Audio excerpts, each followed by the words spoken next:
तो सीजन 10 के पहले एपिसोड में आप सबका स्वागत है। आज से हम सीजन 10 को एक्सप्लेन करेंगे। तो आज मैं एक्सप्लेन करूंगा नारुतो शिपुडेन का एपिसोड 197। तो चलिए शुरू करते हैं बिना किसी देरी के। तो शुरुआत में हम साई के चूहे को देखते हैं। फिर साई कहता है कि मैं पक्का कह सकता हूँ कि ये ओरोचिमारू का पुराना अड्डा है। तभी पीछे से आवाज आती है। तो साई अटैक करने वाला था, लेकिन आंको कहती है कि घबराने की जरूरत नहीं है, वो लोग हमारे साथ ही है। अभी वहाँ पे लीफ शिनोबी आते हैं और कहते हैं कैप्टन विलेज से ऑर्डर आया है कि साई को विलेज में वापस जाना होगा और आप ही यहाँ पर रुक सकते हो। फिर अंको कहती है कि ठीक है, वैसे यामाटो भी विलेज में वापस चला गया, आखिर वहाँ पर चल क्या रहा है। वो लोग बताते हैं कि आकात्सुकी ने विलेज पर हमला किया था और पूरा विलेज तबाह हो गया। लेडी सुनाडे भी कोमा में है और डांजो होकागे बन चुका है। ये सुनकर साई चौंक जाता है और वहाँ से तुरंत चला जाता है। जाते जाते कहता है कि लॉर्ड डांजो होकागे बन गए। उधर डांजो कहता है कि एक निंजा को चुप कर काम करना चाहिए, लेकिन कभी भी उसे अपनी परछाई से बाहर आना पड़ता है। मैं तुम सबको एक चीज बताता हूँ, वफादारी। वही वोमोई कह रहा था कि लीफ विलेज में हो सकता है कि सुंदर सुंदर लड़कियां होगी क्या, फिर तो मैं विलेज को नहीं छोड़ पाऊंगा। फिर कारोई बहुत ज्यादा गुस्सा करने लगती है, कहती है कि इमेजिन करना बंद करो, अभी तक हम विलेज में पहुंचे नहीं है। फिर वो एक पत्थर उठाती है और उससे सीधा वोमोई पर अटैक कर देती है, लेकिन ना वोमोई बच जाता है। वो लिटरली बहुत ज्यादा डर गया था और कहता है कि ध्यान से, अगर वो पत्थर लीफ विलेज में जाकर गिर जाएगा तो फिर वो पूरा विलेज बर्बाद हो सकता है। थोड़ी देर बाद वो लीफ विलेज में पहुंच जाते हैं और कारोई रोते हुए कहती है कि मैंने तो उसे ऐसे ही फेंका था, मुझे ही नहीं पता था कि वो पत्थर ये कर देगा। फिर वोमोई बोलता है कि कारोई तुमने आखिर ये क्या कर दिया। तभी वहाँ पर लीफ शिनोबी आते हैं और पूछते हैं कि तुम लोग कौन हो। सामोई बोलती है कि हम हिडन क्लाउन से है, लॉर्ड राइकागे का मैसेज लेके आए हैं। फिर वो लोग निकल जाते हैं और सामोई पूछती है कि यहाँ पर क्या हुआ था। तो वो शिनोबी कहता है कि यहाँ पर आकात्सुकी आए थे, इसकी वजह से विलेज का ऐसा हाल हो गया। वही कहीं पर हम देखते हैं कि ढेर सारा मैसेज आ रहा था और हमें पता चलता है कि 5 कागे की मीटिंग जल्दी होने वाली है। उधर सामोई कहती है कि क्या होकागे कोमा में है। शिजुने कहती है कि हाँ, मैं इनकी असिस्टेंट हूँ, वो लेटर आप मुझे दे दो। तभी वहाँ पर कोई आ रहा था। अंदर सामोई कहती है कि अगर होकागे जवाब नहीं दे सकती तो मुझे वापस जाना होगा। ये सुनकर राइकागे को अच्छा नहीं लगेगा। तभी वहाँ पर अपना डांसो आता है और कहता है कि वो औरत अब होकागे नहीं रही, अब मुझे होकागे बना दिया गया है।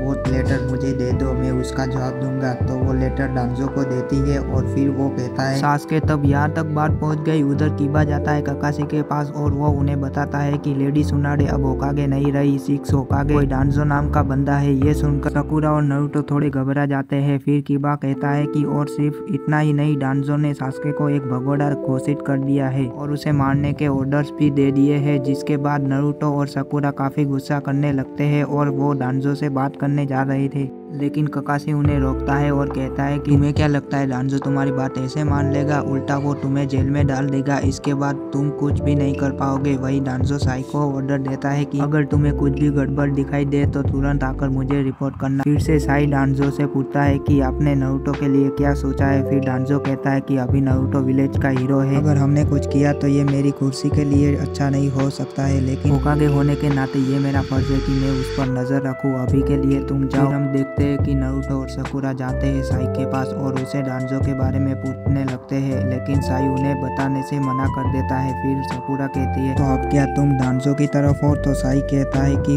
अगर मैं सोचूं तो अभी तुम्हें कुछ नहीं बता सकता हूँ। जिसके बाद वो अपनी जीभ दिखाता है और देखते हैं कि साई के जीभ पर एक कर्स मार्क है। फिर साई बताता है कि अगर मैं डांजो के बारे में बात करूँ तो मेरी बॉडी पैरालाइज हो जाएगी और डांजो ने फाउंडेशन के सभी मेंबर्स के साथ किया है। तभी वहाँ पर राइकागे के बंदे आ जाते हैं और वो कहते हैं कि बहुत बढ़िया, अब तुम हमें सासुके के बारे में सब कुछ बताओगे। लेकिन नारुतो साई की तलवार निकालकर उन पर अटैक कर देता है। वो भी नारुतो पर अटैक करने लगते हैं और उनमें से एक साकुरा को लात मार देता है और साकुरा दूर जाकर गिर जाती है। फिर साकुरा कहती है आखिर तुम लोगों को सासुके से क्या चाहिए। फिर वो बताते हैं तुम्हारे सासुके ने हमारे विलेज में घुसपैठ की और हमारे मास्टर को किडनैप कर लिया, हमें तो ये भी नहीं पता कि वो जिंदा है या मर गए। वही नारुतो सोच रहा था कि को आखिर हो हो क्या गया है, वो ऐसा क्यों कर रहा होगा। उधर हम देखते हैं कि सास्के की टीम को तभी वहाँ पर माद्रा आ जाता है और कहता है कि मैंने तुमसे कहा था कि अगर अकात्सुकी को धोखा दोगे तो तुम मरोगे। फिर सास्के कहता है कि आखिर तुम किसके बारे में बात कर रहे हो। फिर माद्रा कहता है मैं एट टेल के बारे में बात कर रहा हूँ, वो सिर्फ एक सब्स्टिट्यूशन जुत्सु था, उसने तुम सबका मामू बना दिया है। सुगेत्सु कहता है कि तो इसमें हम क्या करें, वो ये हमारी प्रॉब्लम नहीं है। फिर माद्रा कहता है कि तुमने अपने मिशन पूरा नहीं किया, अब एट टेल को भूल जाओ, मैं तुम्हें दूसरा मिशन पर भेज रहा हूँ। फिर सास्के कहता है और क्या होगा, हम मना कर दे तो लिव विलेज में नहीं जा पाओगे। तभी सास्के उस पर अटैक कर देता है, लेकिन वो उस पर आर पार निकल जाता है। फिर माद्रा कहता है अब वहाँ जाकर भी कोई फायदा नहीं है क्योंकि विलेज पहले से ही डिस्ट्रॉय हो चुका है। फिर जेत्सु वहाँ पर आ जाता है तो माद्रा उसे नए होकागे के बारे में पूछने लगता है। इसके बाद जेत्सु डांजो के बारे में बताता है तो माद्रा कहता है कि जैसा मैंने सोचा था वो बूढ़ा होकागे बन ही गया। मैं तुम्हारे और बहन का शुक्रिया करना चाहूंगा क्योंकि तुम दोनों की वजह से सभी आगे कॉन्फ्रेंस मीटिंग करने वाले हैं। वही हम देखते हैं कि साकुरा कहती है क्या तुम सच बोल रहे हो, सास्के ने अकात्सुकी ज्वाइन कर लिया है। और फिर वो